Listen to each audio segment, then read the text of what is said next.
Indonesian server খোলার জন্য তুমি আমাদের প্লে স্টোরে এসে ইন্দোনেশিয়ানে একটা ভিপিএন নামাতে হবে। তারপর ভিপিএনে ঢুকতে একটু লোড হবে। এখান থেকে একটা কান্ট্রি আপনারা ভালো করে বেছে নেবেন। আমি একটা কান্ট্রি বেছে নিচ্ছি ইন্দোনেশিয়ান। তারপরে এটা পারমিশন চাইলে অন করে দিবেন। গেম আইডি লগ আউট করে নতুন একটি জিমেল আইডি দিয়ে ইন্দোনেশিয়ান সার্ভারে ঢুকতে হবে। আপনারা চাইলে এখানে গেস্ট আইডি দিয়ে খুলতে পারবেন। আমি এখানে জিমেল দিয়ে খুলতে আসি। খোলার সময় প্রথম আমরা যেভাবে মেন আইডি খুলি, নাম টাম যত কিছু নেয় এইভাবে আমরা খুলে নেব। আমাদেরকে একটা নোটিফিকেশান দেবে যে আমরা বাংলাদেশ সার্ভার থাকবো না ইন্দোনেশিয়ান সার্ভার। আমরা যদি ইন্দোনেশিয়ান সার্ভার দিয়ে দেয় তাহলে আমরা সার্ভার পরবর্তীতে বদলাতে পারবো না।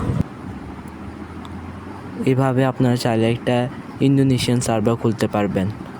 আমাদের পেজে যদি আপনারা নতুন হয়ে থাকেন তাহলে একটি সাবস্ক্রাইব আর একটি লাইক করে দিয়ে যাবেন।